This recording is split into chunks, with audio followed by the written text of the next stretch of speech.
حضرت عبداللہ بن مسعود، حضرت عبداللہ بن عباس اور دیگر صحابہ کرام سے روایت ہے کہ حضرت آدم علیہ السلام ہر ہونے والے جڑواں بچے اور بچی کی شادی کرتے تھے۔ چنانچہ حابیل نے ارادہ کیا کہ وہ قابیل کی بہن سے شادی کر لے۔ قابیل حابیل سے بڑا تھا۔ قابیل کی جڑواں بہن خوبصورت تھی۔ قابیل قانون خدابندی کو توڑ کر اپنی جڑواں بہن سے شادی کرنا چاہتا تھا۔ حضرت آدم علیہ السلام نے حکم دیا کہ اپنی بہن کی شادی حابیل سے کر دے، لیکن اس نے انکار کر دیا۔ یہی انکار آگے چل کر دشمنی کی وجہ بنا اور پھر اس کے بعد قتل کی وجہ بھی بنا۔ آج کی اس ویڈیو میں حابیل و قابیل کے بارے میں آپ کو بیان کیا جائے گا، لیکن اگر آپ نے ابھی تک ہمارے چینل کو سبسکرائب نہیں کیا تو سبسکرپشن کا بٹن دبا کر سبسکرائب کر لیجئے۔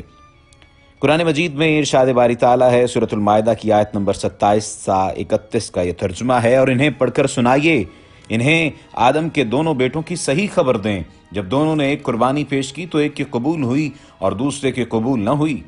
دوسرا بولا، قسم ہے میں تجھے قتل کر دوں گا۔ پہلے نے کہا، تو بلا وجہ ناراض ہوتا ہے، اللہ پرہیزگاروں سے قبول فرماتا ہے۔ بے شک اگر تو اپنا ہاتھ میری جانب اس لیے بڑھائے کہ مجھے قتل کرے تو میں اپنا ہاتھ تیری جانب نہ بڑھاؤں گا۔ میں اللہ سے ڈرتا ہوں جو سارے جہانوں کا مالک ہے۔ میں چاہوں گا کہ میرا اور تیرا گناہ دونوں ہی تیرے سر رہے اور تو جہنمی ہو، اور بے انصافوں کی یہی سزا ہے۔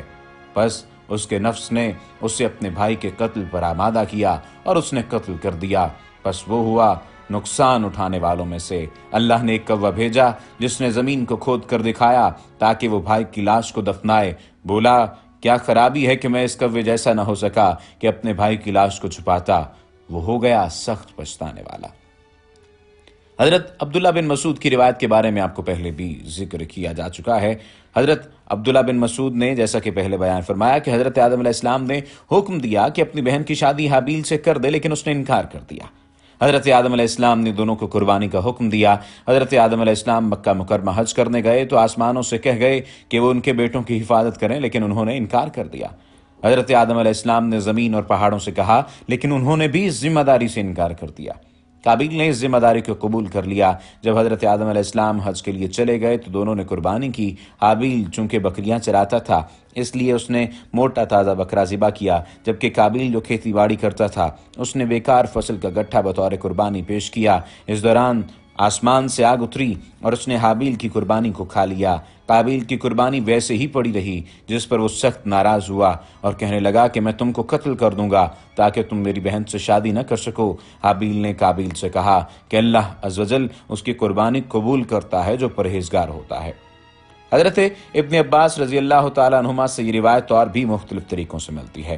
حضرت عبداللہ بن عمر رضی اللہ تعالیٰ عنہ فرماتے ہیں کہ قتل ہونے والا حابیل اپنے بھائی قابیل سے زیادہ طاقتور تھا، مگر اس نے شرم کے مارے اپنے بھائی کی جانب ہاتھ نہیں بڑھایا۔ حضرت ابو جعفر باقر رحمۃ اللہ تعالیٰ علیہ بتاتے ہیں کہ حضرت آدم علیہ السلام کو دونوں بھائیوں کی قربانی کے بارے میں فکر رہتی تھی۔ وہ چاہتے تھے کہ حابیل کی قربانی تو قبول ہو لیکن قابیل کی نہ ہو۔ اس پر قابیل نے حضرت آدم سے کہا کہ حابیل کی قربانی آپ کی دعا کی وجہ سے قبول ہوئی، لیکن میرے لیے آپ نے دعا نہیں کی۔ پھر اس کے بعد اس نے اپنے بھائی حابیل کو دھمکیاں دینا شروع کر دیں۔ چنانچہ ایک رات دیر ہو گئی لیکن حابیل کھیتوں سے نہ آیا تو حضرت آدم نے بڑے بھائی قابیل کو بھیجا کہ دیر کرنے کی وجہ معلوم کرے۔ وہ گیا تو حابیل وہاں موجود تھا۔ چنانچہ اس سے کہنے لگا، تمہاری قربانی تو قبول ہو گئی لیکن میری قبول نہیں ہو سکی۔ جس پر حابیل نے کہا کہ قبول اسی کی ہوتی ہے جو پرہیزگار ہوتا ہے۔ جس پر قابیل غصے سے بھر گیا اور لوہے کے کسی ہتھیار سے اسے مارا جس سے وہ قتل ہو گیا۔ وہ ہتھیار اس کے پاس ہی تھا۔ یہ بھی کہتے ہیں کہ اس نے حابیل کو پتھر سے قتل کیا تھا۔ وہ سویا ہوا تھا تو اس کے سر پر دے مارا جس سے اس کا سر کچل گیا، اور یہ بھی کہتے ہیں کہ زور سے اس کا گلا دبا دیا اور پھر یوں کاٹا جیسے درندے کاٹتے ہیں، جس سے اس کی موت واقع ہوئی۔ واللہ عالم۔ سورۃ المائدہ کی آیت نمبر 28 ہے کہ بے شک، اس کا ترجمہ یہ ہے کہ بے شک اگر تو اپنا ہاتھ میری جانب اس لیے بڑھائے کہ مجھے قتل کرے تو میں اپنا ہاتھ تیری جانب نہ بڑھاؤں گا، جس سے یہ بات تو واضح طور پر ثابت ہو جاتی ہے کہ انہوں نے مقابلہ نہیں کیا تھا۔ قرآن کریم میں یہ قول حابیل کا ہے کہ یہ اس نے قابیل سے اس وقت کہا تھا جب اس نے قتل کی دھمکی دی تھی۔ اس میں اس نے بہترین خلق کا مظاہرہ کیا تھا۔ یہ خوف خدا کی بنا پر تھا اور دل سے ڈرنے کا اظہار تھا۔ وہ نیک دلی دکھا رہا تھا کہ جو کچھ اس کے بھائی نے اس کے بارے میں سوچ رکھا ہے اس کے مقابلے میں اس نے ایسا نہ سوچا تھا۔ صحیح بخاری اور مسلم میں منقول ایک روایت کے مطابق حضور نبی کریم صلی اللہ علیہ وآلہ وسلم کا فرمان ہے کہ قتل ایک بڑا جرم ہے، بہت بڑا جرم ہے، اور اگر ایسے حالات پیدا ہو جائیں کہ ایک مسلمان دوسرے مسلمان کو قتل کرنا چاہے تو ایک کو بچنے کی کوشش کرنی چاہیے اور پہل سے بچنا چاہیے۔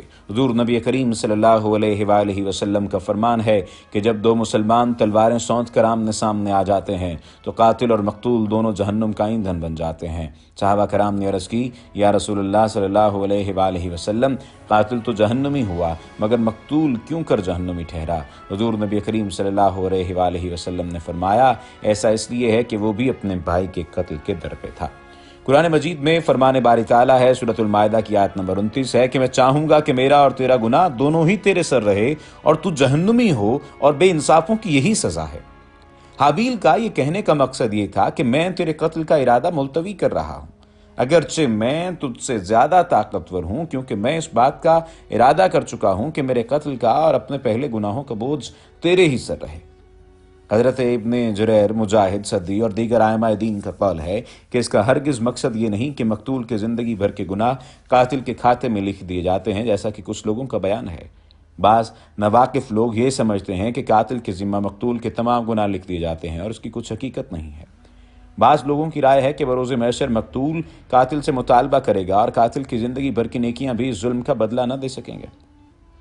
صحیح احادیث سے ثابت ہے کہ عام مظالم کی نسبت قتل سب سے بڑا ظلم ہے، اور ہم اپنی تفسیر میں اسے تفصیل سے بیان کر چکے ہیں۔ ابو داؤد، ترمذی اور مسند امام احمد میں حضرت سعد بن ابی وقاص رضی اللہ تعالیٰ عنہ کے متعلق منقول ہے کہ انہوں نے حضرت سیدنا عثمان غنی کے دور خلافت میں اٹھنے والے فتنے کے بارے میں کہا تھا کہ میں اعلان کرتا ہوں کہ حضور نبی کریم صلی اللہ علیہ وآلہ وسلم نے فرمایا ہے کہ جلد ایک فتنہ سر اٹھائے گا جس میں بیٹھا ہوا شخص کھڑے ہوئے شخص سے بہتر ہوگا، کھڑا ہوا شخص چلنے والے سے بہتر ہوگا، اور پیدل چلنے والا سوار سے بہتر ہوگا۔ حضرت سعد بن ابی وقاص فرماتے ہیں کہ حضور نبی کریم صلی اللہ علیہ وآلہ وسلم سے دریافت کیا گیا کہ یا رسول اللہ، اس شخص کے بارے میں کیا رائے ہے جو میرے گھر میں قتل کے ارادے سے داخل ہوا؟ حضور نبی کریم صلی اللہ علیہ وآلہ وسلم نے فرمایا کہ تو پھر آدم کے بیٹے کی طرح ہو جانا۔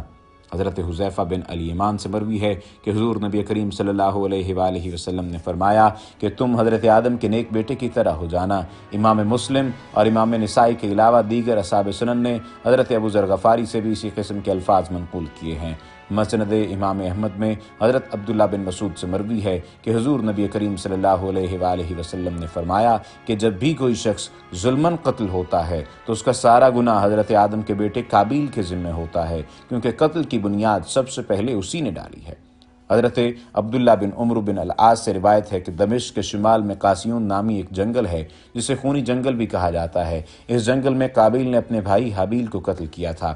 معلوم ہوتا ہے کہ یہ روایت انہوں نے اہل کتاب سے لی ہے۔ واللہ عالم۔ حافظ ابن عساکر نے احمد بن کثیر کے تذکرے میں ان کا ایک خواب نقل کیا ہے کہ وہ نیک انسان تھے۔ انہوں نے حضور نبی کریم صلی اللہ علیہ وآلہ وسلم، حضرت سیدنا ابوبکر صدیق رضی اللہ تعالیٰ عنہ، حضرت سیدنا عمر فاروق رضی اللہ تعالیٰ عنہ اور حابیل کو خواب میں دیکھا تو حابیل سے اس بارے میں قسم لی کہ کیا تمہارے قتل کی جگہ یہی ہے؟ حابیل نے حلباً کہا کہ ہاں، میرے قتل کی جگہ یہی ہے۔ پھر حابیل نے اللہ عز و جل کی بارگاہ میں عرض کی کہ اس جگہ کو مستجاب الدعوات بنا دے۔ اللہ عز و جل نے حابیل کی دعا کو قبول کر لیا۔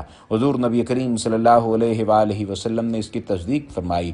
احمد بن کثیر فرماتے ہیں کہ حضور نبی کریم صلی اللہ علیہ وآلہ وسلم اور حضرت سیدنا ابوبکر صدیق اور حضرت سیدنا عمر فاروق ہر جمعرات کو اس جگہ کی زیارت کے لیے تشریف لے جاتے ہیں۔ احمد ابن کثیر کا خواب اگر صحیح بھی ہو تو خواب ہونے کی وجہ سے اس پر کوئی شرعی حکم نافذ نہیں کیا جا سکتا۔ اب آخر میں تدفین کے بارے میں آپ کو بتاتے ہیں کہ تدفین کس طرح سے کی گئی۔ اللہ نے سورۃ المائدہ کی آیت نمبر 31 ہے، اللہ نے ایک کوا بھیجا جس نے زمین کو کھود کر دکھایا تاکہ وہ بھائی کی لاش کو دفنائے۔ بولا کیا خرابی ہے کہ میں اس کوے جیسا نہ ہو سکا کہ اپنے بھائی کی لاش کو چھپاتا، وہ ہو گیا سخت پچھتانے والا۔ مفسرین کرام کا قول ہے کہ قابیل اپنے بھائی کو قتل کرنے کے بعد اسے سال بھر پیٹھ پر اٹھائے پھرتا رہا، تاہم دیگر کچھ حضرات کہتے ہیں کہ 100 سال تک اٹھائے پھرتا رہا۔ اسی دوران اللہ عز و جل نے 2 کوے بھیجے۔ صدی کے مطابق وہ بھائی تھے، وہ آپس میں لڑتے تھے، ایک نے دوسرے کو قتل کر دیا، پھر زمین میں گڑھا کھودنے کے لیے بڑھا اور اس میں اسے ڈال کر دفن کیا اور چھپا دیا۔ قابیل نے جب دیکھا تو کہنے لگا، ہائے خرابی، میں اس کوے جیسا بھی نہ ہو سکا کہ میں اپنے بھائی کی لاش کو چھپاتا۔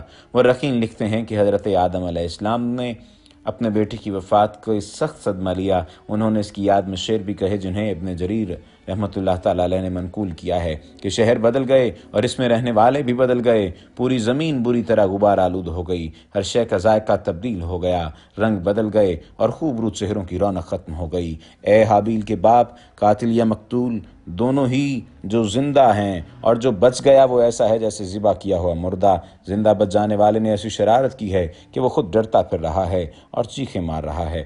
ہو سکتا ہے یہ اشعار حضرت آدم علیہ السلام کے نہ ہوں، بلکہ ان کے الفاظ کو کسی نے اشعار کی صورت میں بیان کیا ہو۔ اس بارے میں بھی مختلف آراء ہیں۔ وما علینا الا البلاغ المبین۔